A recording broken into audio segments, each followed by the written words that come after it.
latest Toyotathon.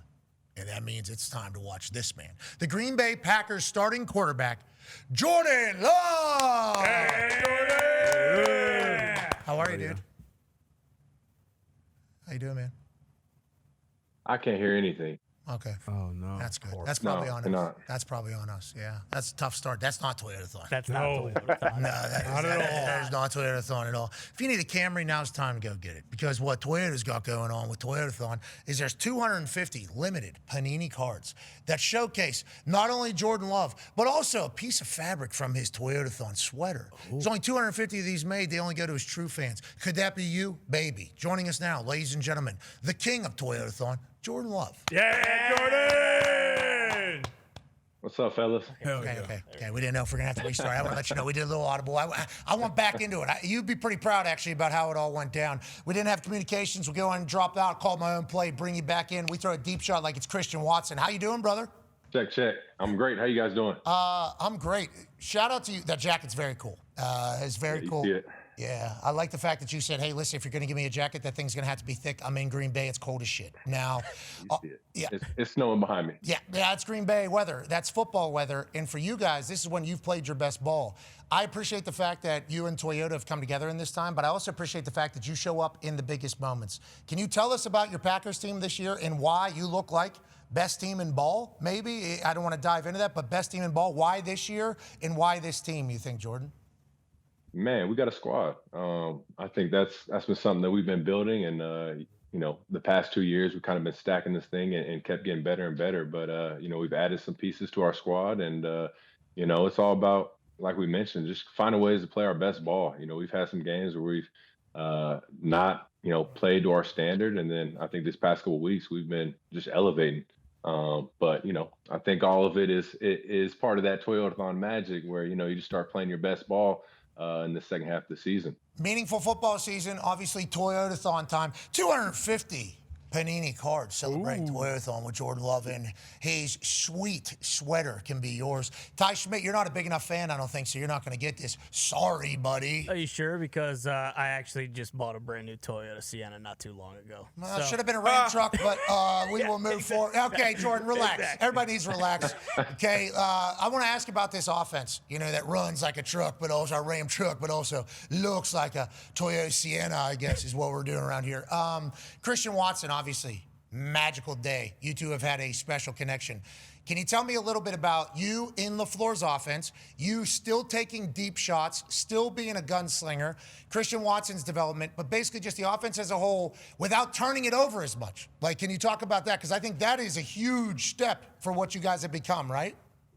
Yes. I think the biggest part of our offense is finding those explosive plays. We got some big-time playmakers, and obviously, since Christian's been back and got healthy, he's been stepping up and making some huge plays. And you can see on that play right there, just the speed he has, his ability to, create those yards after the catch is something not a lot of guys can do. But he's been great. He's been playing at a high level. But like you said, I think the key to our offense is finding those explosive plays and putting the pressure on the defense and taking some of these shots down the field. And guys are making plays right now. Yeah, keeping your defense on the sideline watching points go up is good news. And you alluded to it earlier. We added some guys. AJ has a question for you.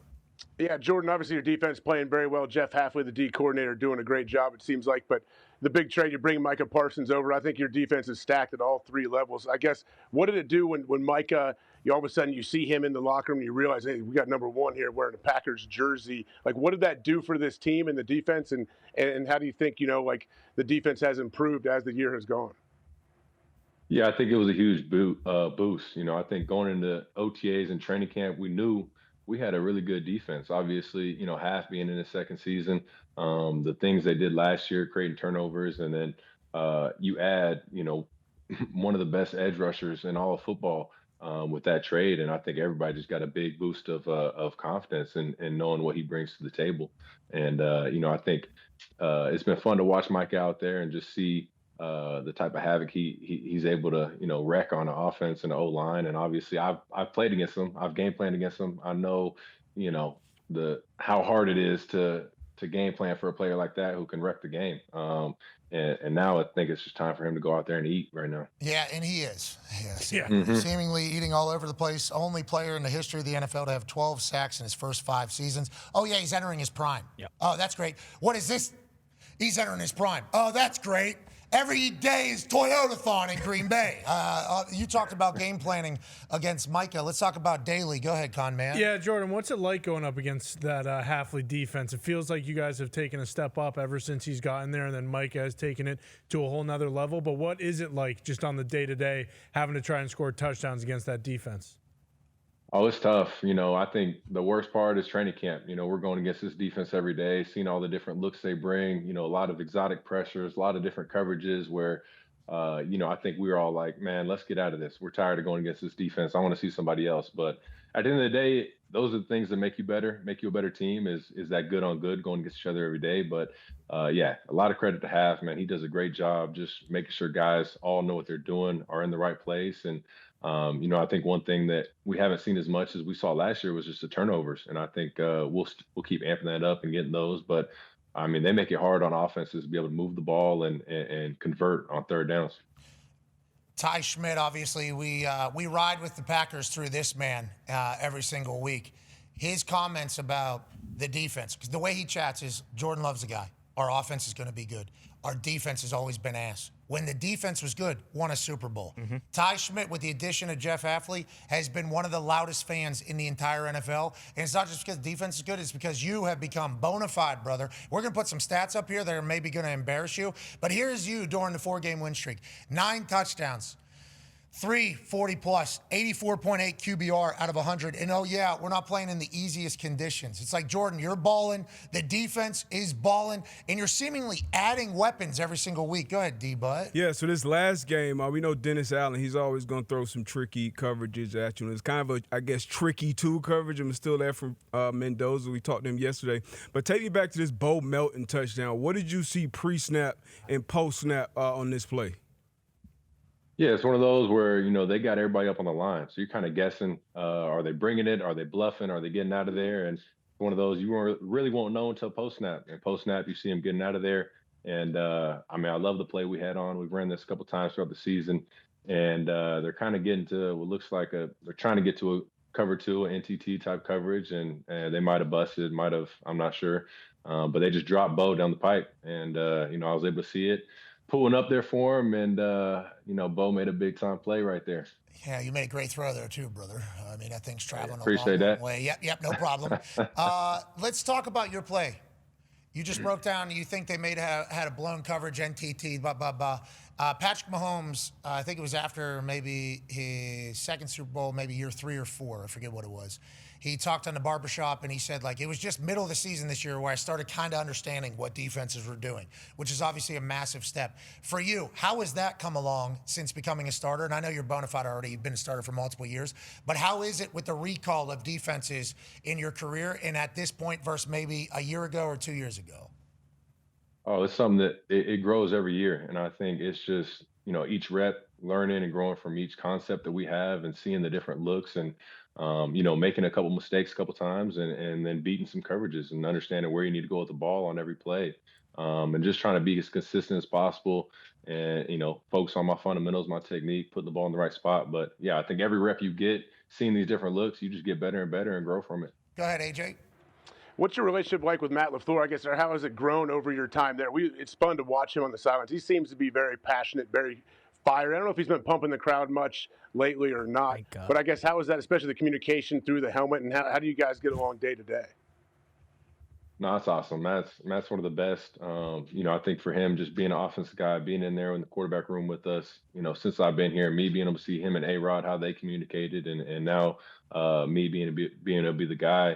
Matt does a great job. He communicates clearly with how we're trying to attack the defense, what kind of calls we're going to go on the field with, and everybody knows what we need to do. And if we're not getting certain things done the right way, we're able to make those adjustments. But he's a guy who, I don't know if you see, but during the game, he's always there right next to me, making sure we're on the same page with how we're going to attack him. But he's a very, I think he's one of the best offensive minded coaches in the NFL for sure. Those are tight. Was that last night? Twisted? You see it, man. Yeah, those are really tight. Yeah. How long? Got to get right. Toyotathon. Got to get it. How long? How long was the process? Man, it's an hour. It's an hour. Painful or no? Nah, not at all. Not at all. Sitting in the Toyota, make it happen. Hey, that's good. That was good. Ty has a question for you. Obviously, he loves you. Yeah, Jordan, I think it just needs to be said first and foremost. I don't know if you've seen the video back on draft night when you initially got drafted. I had quite the crash out, because Rodgers was playing well, coming off an NFC championship. And I just want to say I appreciate the fact that you have continued to make me look like a dipshit for that clip. Every time you take the field, and it's an honor to watch you play and to see your development over the last several years. But when it comes to the offense as a whole, early on, you guys kind of get crowned after those first 2 weeks, and everyone's saying, hey, this is a Super Bowl team. And then Tucker Kraft gets hurt. Obviously, there's a bunch of mix-up and jumbling of the offensive line. Jaden Reed goes down, and things kind of got loud. Everyone's saying, oh, maybe this team's way too inconsistent. They're not who we thought they were. Does it feel like you guys are finally in a spot now with the offensive line kind of being in place? You have your guys. Obviously, Jaden Reed comes back last week, and he looks great. And then Pat mentioned Christian Watson. Does it feel like the offense is kind of back on track, and you guys expect to have a big game every single Sunday? Because I know fans feel that way now, and maybe that wasn't the case, 4 or 5 weeks ago. Definitely. I mean, I think you look at the players we got, the playmakers, we expect that every week. But as you know, it comes down to Sundays. You got to go out there and be at your best, or we always say you'll get humbled very quickly. So you just got to find ways, keep stacking it, be at your best. Understand that defense are going to find ways to try and make you make mistakes and not have the same type of performances you had the week before. But it just comes down to us, trusting the process, staying true to it. At the same time, blocking out all the noise. Like you said, there was a lot of hype around the first couple of weeks, and then things didn't go as we wanted to after that. But we're just getting back to it. And I think, in years past, we've played at a high level towards the end of the season, and it just comes down to us making those plays. But we feel the magic right now. We definitely have confidence in what we're doing. But like I said, you guys got to go out there and be at your best every week. Okay, let's talk about blocking out the noise. I love you said we feel the magic right now, because watching you guys is pretty magical. I think it's a good way to describe it. It's holiday season. It's meaningful football time. Exactly. It's Toyota. There's a lot of magic to be had, obviously. Jordan, you said block out the noise whenever they're talking good about you. You saw him. You saw the crash out from him from draft night, or no? Man, I've seen some clips. Yeah, I've seen some clips. I can't deny it. We tried our best, legitimately. I think we tried our best to be like, hey, this is not Jordan Love's fault. We tried our best. We want you to know that we never were anti-Jordan Love. I think you can go back and watch all 4 hours of every show that we've ever done for the last 6 years. Mm-hmm. But it is a crazy situation for you to get dropped into. I mean, he described it right there. NFC Championship, quarterback just comes off multiple MVPs, and then they trade up. Never do that. Green Bay never does that. Mm-hmm. Trades up into the first round, drafts you, and it's like a shock. I couldn't even imagine what it was like for you. Have you leaned on that situation at all through all this? Is that an immediate baptism, callous situation, welcome to the league types? How do you handle that, and how has it affected you now? Do you think it's assisted or benefited you at all through it all? Not that I'm saying Ty should take credit for yelling and being mad, but I'm saying, did that, because you most abnormal situation coming into the NFL that I've seen in a long time, maybe Shador would be the next one. Yeah. But an abnormal welcoming to the NFL.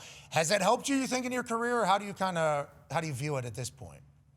Yeah, it's one of those things that, I understood after I got drafted what the situation was. And, I understand, some of the frustration from fans and things like that. And then, as I get there, and then A-Rod goes out there and, back-to-back MVP seasons where, I'm in a tough position, but I understand, what it is. And, I just try to do my best to just keep my head out of it, block out all the noises out there, like I said. And, it definitely, it's a welcome to the NFL. This is what you're dealing with. This is, the media and all the different things that are now, your life. But it made me stronger, I think, because of it, and has helped me going forward. But trust me, I understood the situation. I understood the crash outs and the different things that happened after that. But it is what it is.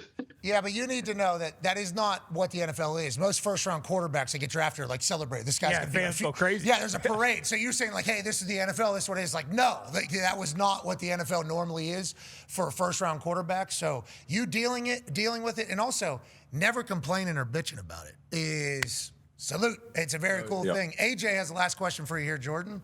Yeah, we see all these games. Obviously, you guys dealing with the elements. Quarterbacks that can handle the elements this time of year seem to do very, very well. You seem to enjoy it almost. I guess, have you grown to enjoy the climate you have late in the year here at Lambeau, and how do you seem to? It doesn't really seem to bother you, actually. Yeah, I don't enjoy it. That's definitely not the case. But I'd say, better than anybody is you get used to it. We practice outside every day, and you become accustomed to it, and you kind of make that something that we lean on. And teams got to come here and face us in the cold weather, and sometimes if you're not used to it, you don't play your best ball, and you're not ready for it. But that's something that we got to thrive in these conditions. Is we practice in this every day, so you find a way to get used to it. But no, it never makes it fun. I'd definitely rather be playing in an indoor stadium where you ain't got to deal with none of these conditions. But it is what it is. You got to try and just take your mind to a different place. Yeah, you've done a great job. I like you're wearing short sleeves, too, in the cold. You're letting people know. Got to. Yeah. Got to. Yeah, you got to. It's only right. Yeah, but we know by looking at you, especially going forward. We knew it before because we're from cold areas, but we know going forward, that guy's not happy to be doing that. That is strictly for a show of strength. We appreciate that. A lot of warm skin, a lot of Vaseline. Yeah, of course. Appreciate you, man. Good luck the rest of the way. All right, thank you, guys. Have a great Toyothon, dude. Hell yeah. Ladies and gentlemen, Jordan. Toyothon. Yeah, Jordan. Jordan. Okay.